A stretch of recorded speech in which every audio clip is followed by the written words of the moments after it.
terlihat jelas ya, yang ini Pali dan yang hitam adalah terjemahannya. Ya.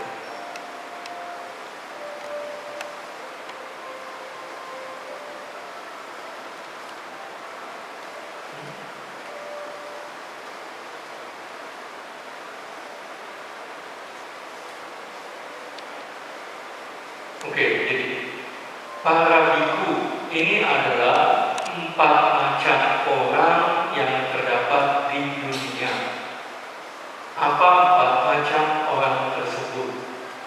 Yang pertama adalah uga ditanyu, artinya adalah seorang yang memiliki pemahaman atau pengertian yang tajam. Kemudian wipacitanyu, seorang yang mengerti setelah dijelaskan dengan detail.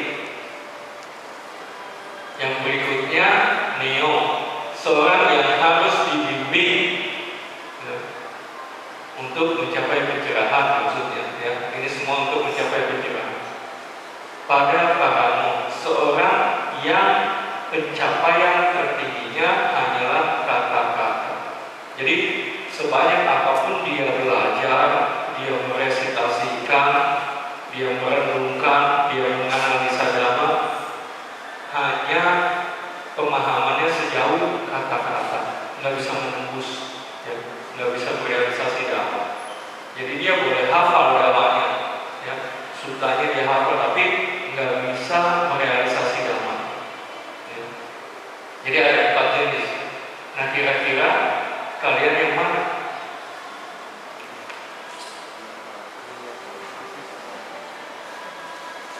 Kira-kira kalian yang nomor berapa? 3. Nah sekarang ya Bante akan jelaskan. Oh ini apa? Terjemahan dari kelompok Dhammacita ya. Ini bahasa Inggrisnya ya. Ya nggak beda jauh lah terjemahannya ya. Jadi yang pertama itu memahami dengan cepat. Yang kedua memahami melalui penjelasan terperinci. Yang ketiga perlu dituntut. Yang keempat seorang yang baginya kata-kata adalah maksimum. Nah sekarang yang nomor 1 ya, seorang yang memiliki pemahaman atau pengertian yang tajam ya. Nah Bante kasih contoh adalah Bante Sariputta ya. Jadi pada saat setelah Sang Buddha tercerahkan, beliau berkelana, kemudian ketemu 5 orang calon biku pertama, ya kan? Nah, setelah Sang Buddha membawakan dhamma kepada mereka, mereka kemudian tercerahkan. 5 orang ini, ya kan? Kemudian berkelana. Nah, salah satunya adalah Bante yang bernama Asaji, ya ini. Nah, pada saat Bante Asaji pindah kota, ya, nah, calon Bante Sariputta Upatissa namanya melihat, ya, Bante Asaji ini jalannya tenang, ya, matanya itu tertuju ke tanah. Itu ada peraturan di Vinaya kalau seorang biku jalan, ya, matanya selalu tertuju ke tanah, ya, nggak kelihatan, nggak tengok-tengok seperti ini, ya. Kalau pindah patah pun, ya, dia hanya fokus kepada jalanan dan mangkuknya, ya, hanya seperti ini jalannya jadinya, ya. Nah, tenang sekali. Jadi calon Bante Sariputta, ya, Upatissa ini begitu melihat merasa kagum lah. Wah, orang ini luar biasa sekali, tenang ya, penampilannya luar biasa sekali. Nah kemudian apa? Dia ikuti. Ya. Mau kemana ini kan setelah pindah patah kan makan di sini kan. Nah beliau sampai di tempat yang dituju, sampai sana calon Bante Sariputta ini menyiapkan tempatnya. Ya. Setelah itu menunggu beliau menghabiskan makan. Setelah itu barulah beliau bertanya. Singkat cerita, ya kan, setelah bertanya-tanya, ini apa? Beliau menanyakan, kan, siapa gurumu, apa yang diajarkan dan lain-lain, ya. Tapi Bante Asaji bilang, saya ini masih baru, biku baru, ya, belum tahu banyak, nggak bisa menjelaskan dengan detail. Paling saya bisa kasih intisarinya, ya, ringkasan. Nah, kemudian Bante Sariputra bilang, ini dia, tidak jadi masalah teman, sedikit ataupun banyak, ucapkanlah, katakanlah kepadaku intinya saja. Aku hanya membutuhkan intinya. Mengapa kamu harus mengucapkan banyak kata-kata? Mengapa harus menguraikan panjang lebar maksudnya? Ya? Nah, setelah calon Bante Sariputra berkata demikian, ya, kemudian Bante Asaji mengucapkan uraian dhamma ini kepada pengelana Sariputra. Ini sangat terkenal sekali syair ini, ya. Apa itu artinya? Hal apapun yang muncul karena sebabnya telah dikatakan oleh Tathagata, dan yang merupakan keberakhirannya, demikianlah doktrin betapa agung. Jadi, ya, Bante Sariputra, ya, beliau karena punya kebijaksanaan yang sangat luar biasa, ya kan, begitu mendengar syair ini, beliau tercerahkan jadi sotapanna. Begitu mendengar syair ini sangat singkat kan, ya kan, beliau tercerahkan menjadi seorang sotapanna, ya. Jadi Ugati Tanyo itu seorang yang memiliki pemahaman yang sangat tajam, ya. Hanya mendengar bahkan sepotong syair itu langsung tercerahkan, ya. Di sini apakah ada yang tercerahkan setelah mendengar syair ini? Tidak, berarti bukan yang ke satu, ya. Berarti bukan yang ke satu, ya. Untuk yang baru datang, tolong diingat jangan menggunakan alat komunikasi, tolong dimatikan, ya.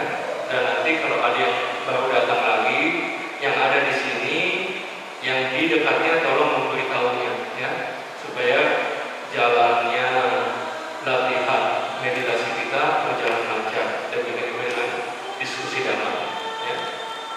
Nah, selain itu, ya, ini ada kisah yang bernama Bahia, ya. Ini lebih dahsyat lagi, ya. Nah, ini dari Bahia Sutta Udana kelompok 1 nomor 10, ya. Jadi di sini pakai bahasa Inggris, ya, Bante malas terjemahin, ya. Tapi Anda bisa baca di buku meditasi, ada kisah singkatnya, ya. Nah, tapi Bante akan ceritakan. Jadi Bahia ini seorang pengelana juga loh, ya. Dia ingin berdagang tadinya, terus kapalnya pecah, dia berenang sampai ke tepian, ya. Dan di sana nggak punya pakaian, akhirnya pakai yang seadanya dari kulit kayu. Kemudian karena pakaian yang ini dari kulit kayu, orang, wah ini pasti orang hebat, ya kan? Atau tolong duduknya tegak yang seperti itu, ya.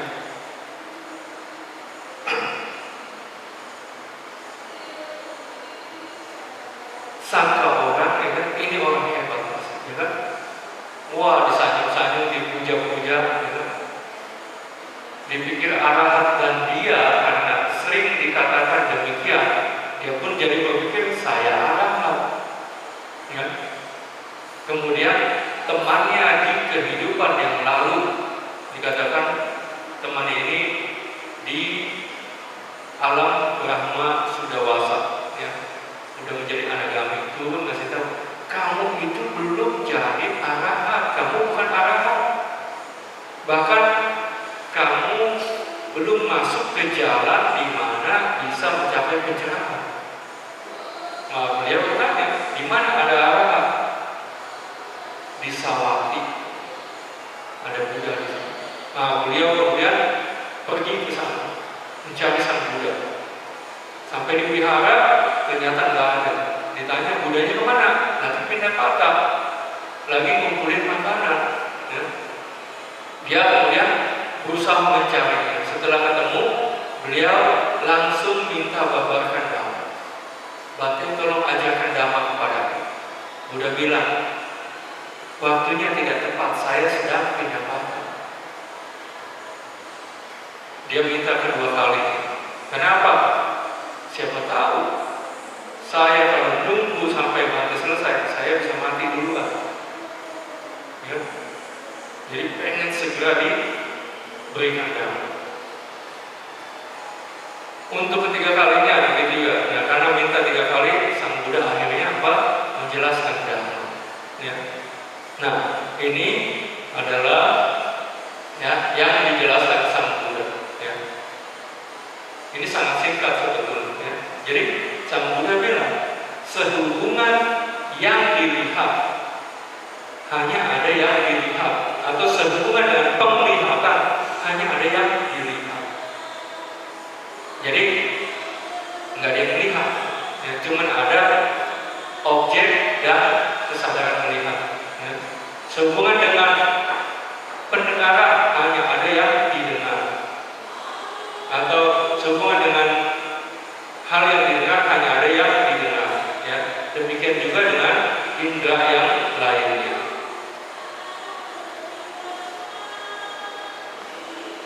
Demikianlah kamu harus berlaku.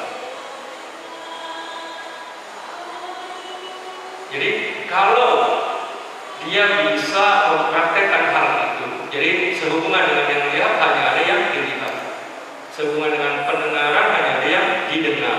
Ya. Kalau dia bisa mempraktekkan hal itu, ya kan?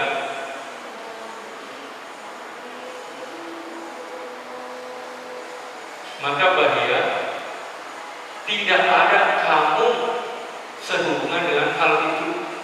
Tidak ada kamu, tidak ada seseorang, tidak ada inti atau diri yang sehubungan dengan hal itu. Sehubungan dengan terjadinya pendengaran, penglihatan, dan seterusnya. Ya kan? Ketika tidak ada kamu sehubungan dengan hal itu, ya kan? Maka ya kamu tidak ada. Ketika kamu tidak ada, berarti kamu tidak di sini, tidak di sana, ataupun tidak di antara. Kan ada objek, ya kan? Ada indera yang mendengarnya, ya kan? Kamu tidak ada di objek tersebut, kamu tidak ada di indera itu tersebut, dan kamu tidak ada di antara, di tengah-tengah antara indera dan objek, ya kan? Objek penglihatan rupa, ya kan? Itu kita, aku bukan, Atta bukan ya? Indra kita nih, mata kita, telinga kita dan lain, itu diri bukan, makhluk kita bukan ya? Jadi objeknya bukan, indranya bukan, di tengah-tengah juga bukan siapa-siapa. Kalau kita bisa mencapai itu, itulah akhir dari penderitaan bersama. Ya. Hanya diajarkan itu. Sehubungan dengan yang dilihat hanya ada yang dilihat, dan seterusnya. Nah, setelah sang Buddha menjelaskan hal itu, Bahia langsung jadi arahan.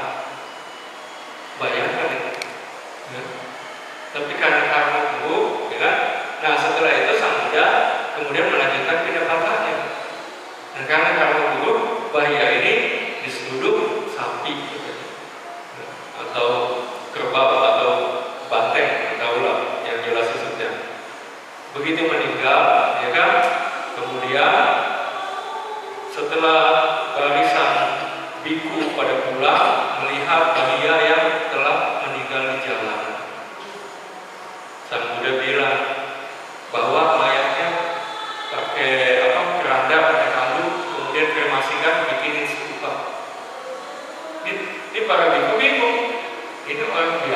digituin sama sang Buddha.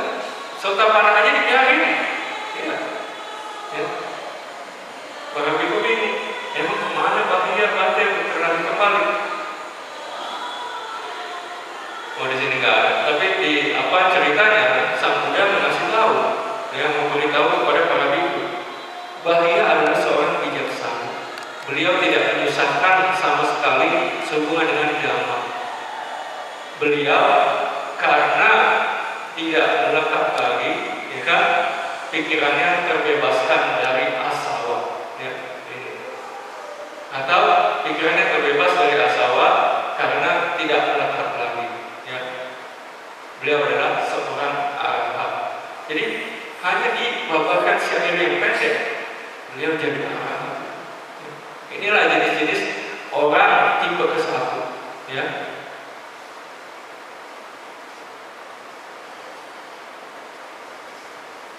Di kitab komentar, ya bukan komentar sih, ada yang bilang ini komentar, ada yang bukan, ya.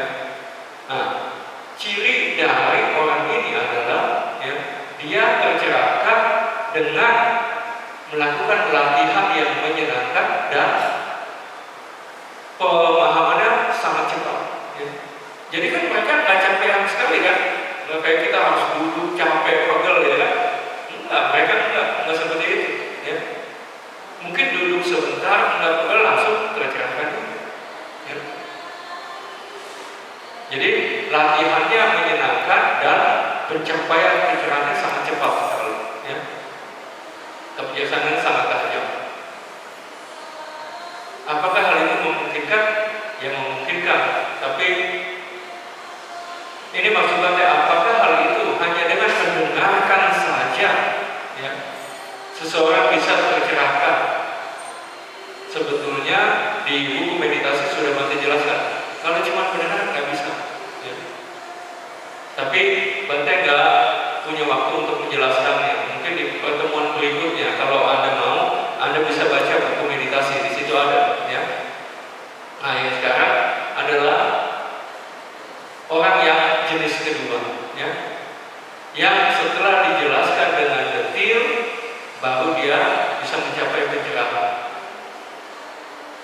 Contohnya adalah Bante Kondanya. Ini ada di Dhammacakkappavattana Sutta, ya. Anda mungkin tahu, ya kan, Sang Buddha menjelaskan 4 kesunyatan mulia di sana, ya. Nah, setelah Sang Buddha selesai menjelaskan, tapi di sini dituliskan ketika penjelasan, ketika penjelasan sedang diucapkan, ya kan? Atau di sini disebutnya ceramahnya sedang diucapkan atau sedang dijelaskan lah, ya kan? Tapi sebetulnya kalau kita baca sutanya, beliau sudah sampai akhir dari sutta, jadi sudah selesai menjelaskan, ya.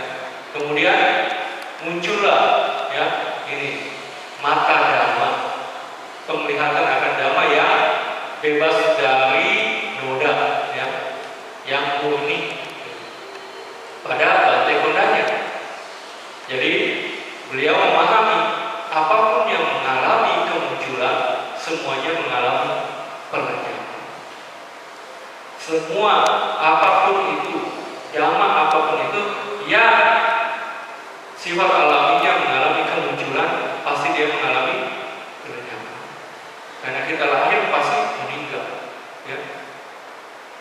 Jadi kalau sesuatu yang terkondisi, dia pasti akan muncul, setelah muncul akan lenyap, ya. Jadi apapun itu yang mempunyai sifat kemunculan karena dia berkondisi, maka dia akan lenyap, ya. Nah, jadi beliau itu tercerahkan setelah mendengarkan penjelasan satu sutta dengan detail, ya. Kalau tadi hanya sepotong syair, kalau sekarang satu ceramah komplit, ya. Nah, itu makanya di akhir sutta, ya, ini kita mengetahui kenapa beliau disebut hanya Kondanya, ya. kondanya, ya. Karena pada saat itu beliaulah yang mengerti, ya. Maka Sang Buddha mengatakan, kondanya betul-betul sekarang mengerti, kondanya sekarang betul-betul mengerti, ya. Jadi dikatakan itu, dengan cara itulah, karena hal itulah Bante Kondanya dikenal sebagai Anya Kondanya, ya. Seseorang kondanya yang mengerti, ya. Itu asal mula kenapa beliau disebut Anya Kondanya, ya. Kisah lain contohnya adalah kisah Supabuddha, ya. Dan Supabuddha ini adalah seorang lepra yang sangat miskin, ya. Beliau melihat ada kumpulan orang, ya kan? Nah, dipikir ini pasti kalau banyak orang ngumpul, ya kan, mungkin ada makanan juga. Jadi beliau mendekat. Setelah mendekat, ternyata Sang Buddha sedang membabarkan dhamma. Beliau mendengarkan. Nah, pada saat itu, ya kan, Sang Buddha setelah membaca pikirannya, beliau mengetahui bahwa di antara kelompok orang-orang yang mendengarkan itu, si Supabuddha ini, si penderita lepra ini, dia dapat memahami dhamma yang diajarkannya. Tuh, ya. Dia mampu memahami dhamma. Maka Sang Buddha sengaja mengarahkan ceramahnya ditujukan kepada Supabuddha, ya.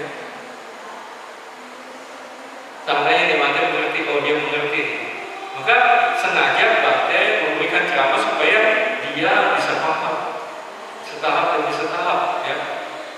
Nah, itu di sini dikatakan, ya, tuh setahap demi setahap. Jadi apa? Nih, mulai dari dana, kemudian sila, kemudian buah dari sila itu lahir di alam dewa, ya. Tapi kemudian beliau jelaskan di sana itu apa? Banyak kekurangan juga, ya. Dewa pun bisa sedih, bisa mati, ya. Jadi belum terbebas dari penderitaan, walaupun kita pernah menjadi dewa. Nah, setelah itu bagaimana supaya terbebas dari itu, ya. Nah, karena dia mendengarkan sungguh-sungguh, pikirannya tertuju pada dhamma, pikirannya menjadi jernih. Nah, setelah itu barulah Sang Buddha menjelaskan dhamma khas para Buddha, yaitu apa? 4 kesunyatan mulia, ya. Ini penderitaan, asal mula penderitaan, lenyapnya penderitaan, dan jalan menuju lenyapnya penderitaan. Jadi bagaikan selembar kain yang bersih, yang bebas dari noda, akan menyerap satu warna apapun dengan baik, ya kan? Demikian juga dengan Supabuddha. Begitu dibawakan dhamma demikian, muncullah mata dhamma, penglihatan akan dhamma yang murni, yang tak bernoda, ya. Seperti tadi, apapun yang mengalami kemunculan, semuanya akan mengalami pelenyapan. Ini artinya apa? Mata dhamma itu artinya mencapai sotapanna, ya. Mencapai sotapanna, ya. Jadi setelah dijelaskan dhamma secara lengkap, baru jalan, ya. Atau ada yang sering kalau baca cerita di Dhammapada, ya, itu setelah pembabaran dhamma selesai, kan banyak sekali makhluk yang tercerahkan, ya. Nah, contohnya ini, ya, di kisah Dhammapada nomor 2, ya, tentang mata kundali, ya. Nah, ini, ya. Setelah syair dhamma berakhir diucapkan, ya, gata itu syair Pariyosani itu selesai. Setelah gata selesai, ya kan, atau syair dhamma itu selesai diucapkan, Catura Sitya itu apa? 84.000 makhluk mencapai pencerahan, katanya demikian, ya. Jadi bukan cuma manusia, itu dewa-dewa pun pada ikut tercerahkan. Nah, saat itu dewa muda mata kundali menjadi sotapanna. Demikian juga dengan ayahnya yang bernama Brahmana Adina Ubaka. Nah, dia kemudian, si ayahnya ini kemudian mendanakan hartanya dalam jumlah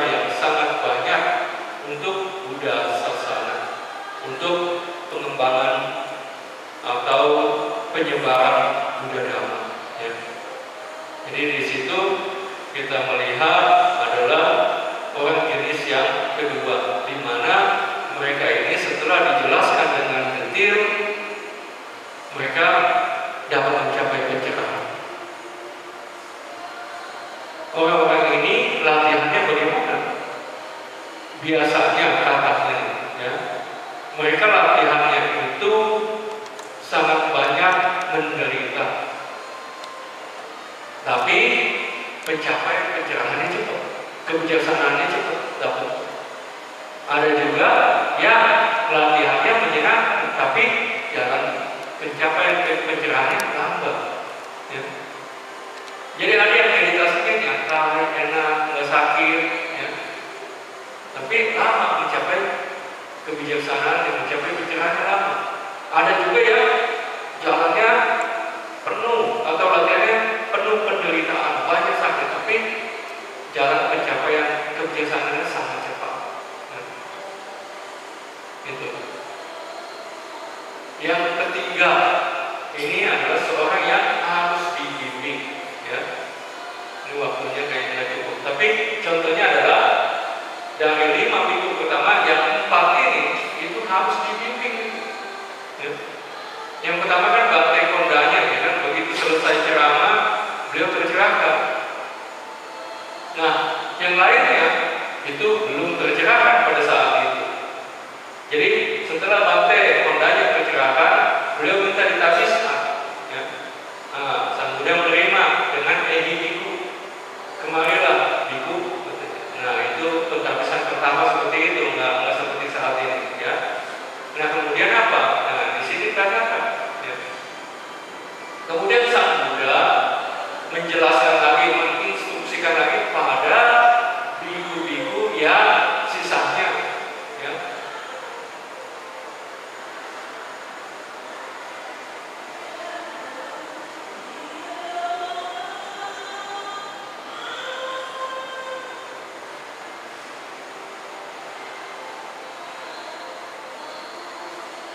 Oh, ini kepotong lah, tapi untuk menyingkat cerita, jadi setelah itu, setelah Bante Kondanya ditabiskan, ya kan, jadi di sesi-sesi berikutnya nih, di hari berikutnya, ya kan, itu ada yang pergi Pindapata, ada yang mendapat penjelasan, ya kan. Nah, yang mendapat penjelasan di situ kemudian tercerahkan. Besok yang belum tercerahkan mendapatkan penjelasan, yang sudah tercerahkan pergi Pindapata. Ya. Nah, Sang Buddha dan biku yang belum tercerahkan makan dari hasil Pindapata yang telah tercerahkan. Ya. Jadi mereka terus dibimbing, ya, diberikan panduan begininya, beginilah meditasinya harusnya, kan, dan lain-lain. Jadi nggak bisa hanya sampai begitu Dhamma selesai dibabarkan mereka tercerahkan, nggak bisa. Mesti terus diajari. Ya. Itu disebut neak yang ketiga, ya, harus dibimbing. Ya. Nah, yang demikian itu, ya, latihannya bagaimana? Dikatakan ini latihannya apa? Banyak mengalami sakit dan pencapaian kebijaksanaannya lambat jalan. Ya. Nah, kalau Anda menganggap yang ketiga, ingat tuh, latihannya banyak sakit, mencapai pencerahannya susah, lama. Ya. Sampai ketiga lah, yang keempat singkat aja lah, karena waktunya nggak cukup. Nanti disambung di pertemuan berikutnya. Yang keempat itu pencapaian tertingginya hanyalah kata-kata. Tadi sudah Bante katakan, ya kan, walaupun dijelaskan panjang lebar dan dia hafal, dia pahamlah, oh ini artinya ini, tapi dia nggak bisa menembus, ya, nggak bisa mencapai kebijaksanaan. Ya. Jadi kira-kira kalian yang keberapa? Kesatu? Nggak mungkin kayaknya, kan? Itu seharian udah di Bante katakan juga tetap nggak tercerahkan, jadi kesatu nggak mungkin, ya kan? Yang kedua, sudah sering mendengarkan penjelasan Dhamma, kan? Masih belum ada yang tercerahkan, berarti bukan yang kedua, ya kan? Yang ketiga, mungkin, ya kan? Jadi harus apa? Dibimbing berulang-ulang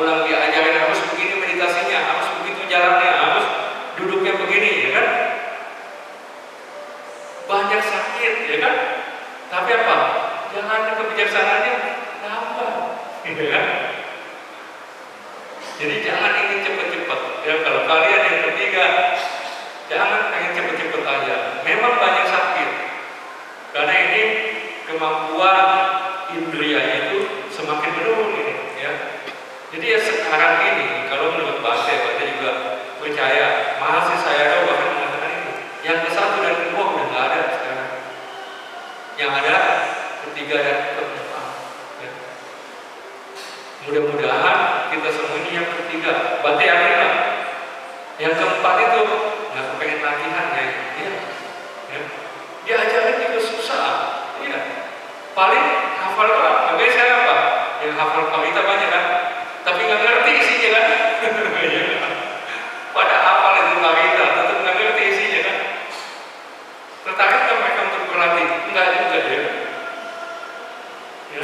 Jadi sekarang ini ketiga dan keempat. Makanya kalian jangan banyak mengeluh. Emang derajat kita ini yang ketiga ini, kalau maksimal yang ketiga itu udah seperti ini. Latihannya banyak sakit, ya kan? Dan pencapaiannya lambat. Ya. Nanti Bante terusin lah. Barang waktu ODM Bante pernah ceritakan di zaman Buddha Ghosa, ya, penulisan kitab komentar yang baru, ya, itu bahkan ada yang menjadi arahat setelah apa? 23 tahun berlatih. Ya. Itu latihannya luar biasa ya. Ya. Dari bangun tidur sampai mau tidur lagi latihan terus. Ya. Jadi baru bangun tidur tetap menjaga meditasi. Pergi pindah makan tetap jaga meditasi. Setelah itu terus meditasi. Itu pun butuh ada yang 3 bulan, ada juga yang puluhan tahun, ya, puluhan tahun. Itu zaman dulu. Jadi zaman sekarang jangan ingin cepat-cepat, tapi harus terus berusaha. Berusahanya juga tidak bisa asal-asalan, harus sungguh-sungguh, ya. Makanya Bante, ya kan, ingin kalian betul-betul punya disiplin yang tinggi. Tanpa disiplin yang tinggi nggak bakal bisa maju.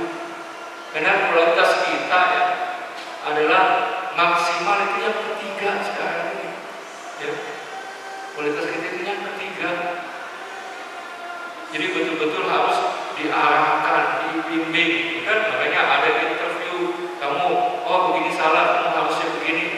Dan itu pun diulang-ulang terus gitu. Ya. Jadi harus penuh semangat, ya. Kalaupun kita tidak mencapai karena kita latihan pada saat ini, mudah-mudahan kalau gagal kita bisa jadi jenis yang kedua, ya, atau bahkan yang ke-1, yang kedua lah, yang ke-1 mah susah kayak, ya. Itu harus betul-betul latihannya luar biasa. Ya. Jadi kalau seandainya pun gagal, kita bisa jadi yang kedua. Nanti begitu mendengarkan dhamma, ya kan?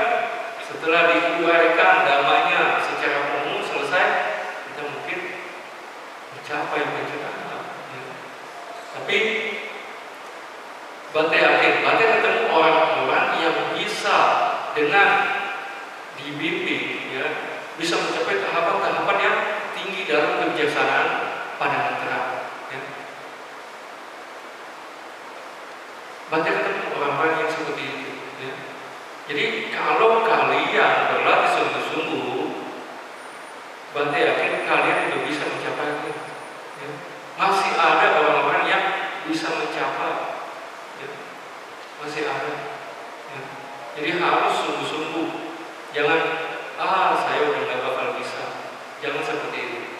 Ya. Harus yakin saya bisa. Kalau Anda sungguh-sungguh, Anda akan bisa menembus. Pertama, ya kan, setidaknya yang ketiga, pengetahuan pandangan terang yang ketiga, melihat anicca dukkha anatta. Yang paling gampang, kalau Anda mengamati rasa sakit, sakit itu seperti muncul, berlangsung, tenggelam. Kemudian terasa lagi, reda. Ya. Jadi itu itu muncul, berlangsung, tenggelam. Sakitnya itu belum hilang sepenuhnya, tapi apa? Terasanya Enggak sakit, tapi apa? Nun, reda, nun, reda, nun, reda. Itu udah anicca, tahap yang kasar, ya. Anda mencapai itu. Kalau Anda latihan lagi dengan penuh semangat, mungkin Anda bisa hanya melihat seperti denyutan, nun, nun, nun, nun, nun, nun, seperti itu. Ya. Kalau Anda melatih dengan kembung kempis, Anda bisa melihat kembung kempis ini bertahap-tahap. Ya. Tapi untuk memastikan pencapaian yang tepat, kalau Anda bisa melihat kembung kempis bertahap-tahap, misalnya kembung, kempis, Anda harus pastikan setiap tahapan mengembung, lihat awal dan akhir. Jadi kalau misalnya kembung ada 3 tahapan, pastikan Anda bisa melihat awal sampai akhir dari kembung pertama, kembung kedua, kembung ketiga. Jangan cuma kembung. Ya. Kalau Anda bisa mencapai itu, Bante sangat yakin bahwa Anda adalah makhluk Tihetuka yang bisa mencapai pencerahan di kehidupan ini juga. Karena Sang Buddha mengatakan itu. Ya. Jadi kalau Anda bisa mencapai kebijaksanaan pandangan yang keempat di kehidupan ini juga, kalau Anda berlatih sungguh-sungguh bisa mencapai pencerahan. Ya. Masih sangat memungkinkan. Ya. Jadi berlatihlah sungguh-sungguh sehingga kalau Anda belum mencapai yang keempat, Anda bisa mencapai. Kalau Anda telah mencapai yang keempat, Anda harus berusaha sungguh-sungguh sehingga apa? Bisa tercerahkan di kehidupan ini juga. Ya. Berarti sudah ketemu cukup banyak orang lah yang mencapai tahapan keempat bahkan lebih. Ya. Ada yang dalam 10 hari mencapai tahapan keempat. Ya. Masih ada orang-orang yang seperti itu. Ya. Jadi kalian jangan berkecil hati. Kalian ini kan antara yang ketiga dan keempat. Tapi Bante lebih yakin kalian ini yang ketiga. Ya. Walaupun harus melalui latihan yang susah, penuh duka, jalannya lama, ya kan? Jangan gampang aja, harus sungguh-sungguh. Ya. Nah, Bante akhiri, nanti kita sambung lagi lah, ya, biar lebih detail. Bante kasih suta yang lain kalau sehubungan dengan ini, ya. Mungkin cerita juga tentang ibu-ibu zaman dulu, biar lebih punya pengetahuan yang lebih luas sehingga dengan memahami hal ini secara baik bisa menimbulkan semangat, nggak berkecil hati. Ya. Sekarang kita sudah saatnya untuk berlatih, mempraktekkannya. Ya. Jadi duduklah yang rileks, ya, bukan nyantai, ya. Rileks. Badan tegak.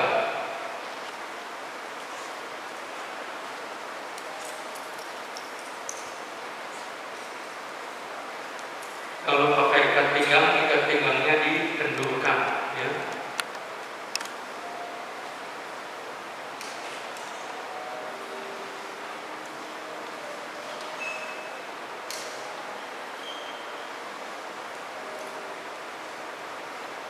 Jadi pastikan keadaannya nyaman, ikat pinggang nggak kencang, baju juga tidak terlalu ketat, kan?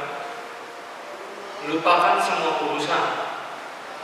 Bikin tekad bahwa saya akan duduk selama 45 menit. Saya akan berlatih sungguh-sungguh.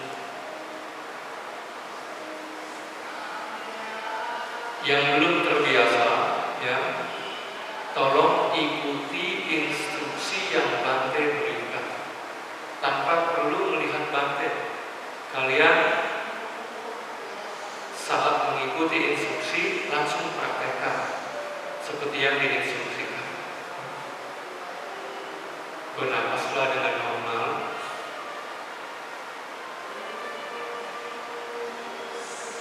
Kemudian arahkan perhatian Anda, sakti Anda ke daerah perut, objek utama kita adalah kembung kempisnya dinding perut. Pada saat Anda menarik nafas, paru-paru mengembang. Karena paru-paru mengembang, organ-organ atau rongga perut di sekitar paru-paru ikut terdesak. Saat Anda menghembuskan nafas, paru-paru kembali menyusut, kembali ke ukuran semula, ke posisi semula.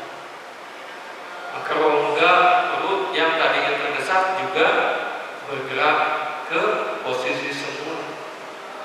Pergerakan yang terjadi pada rongga perut kita itulah yang menjadi objek utama kita. Kalau Anda belum dapat melihat dengan baik, merasakan dengan baik, letakkan salah satu telapak tangan Anda di perut Anda. Jadi kalau Anda belum bisa merasakannya dengan baik, letakkan salah satu telapak tangan Anda di perut Anda. Kalau Anda letakkan di sana, Anda pasti merasakan gerakannya, sensasinya. Mungkin gerakannya ke kiri atau ke kanan, atau ke depan, ke belakang, ke atas, ke bawah. Nggak jadi masalah arahnya kemana. Yang penting adalah Anda harus mengarahkan perhatian Anda ke sana. Nah, pada saat Anda merasakannya, Anda juga harus mencatatnya dalam hati. Contoh bergeraknya maju, mundur. Ya. Pada saat dia bergerak maju, perhatikan sungguh-sungguh. Gerakan sati untuk memperhatikan dari awal mulai gerakan maju sampai akhir gerakan maju. Dan selain memperhatikan, katakan dalam hati maju. Pada saat gerakan yang mundur, perhatikan dari awal sampai akhir dan katakan dalam hati mundur, maju, mundur, maju, mundur.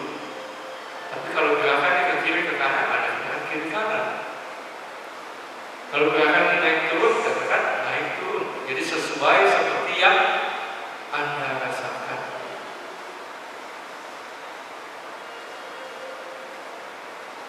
Pada saat Anda mengamati hal itu, objek lain bisa muncul. Kalau objeknya lebih lemah, tidak dominan, Anda tahu, sudah, nggak usah diperhatikan, cukup Anda mengetahui. Jadi seperti ini, Anda mendengar lagu, ya biarkan. Ada kesadaran mendengar, tapi karena kembung kempis yang lebih dominan, Anda tetap fokus pada kembung kempis. Nggak perlu dicatat, dengar, nggak perlu. Fokus pada kembung kempis. Tapi kalau pikiran Anda sudah mengembara, ya kan,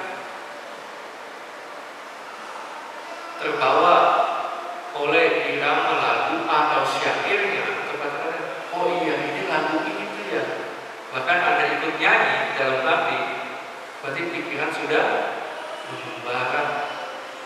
Pada saat itu tinggalkan kembung kempis, sadari. Dengar.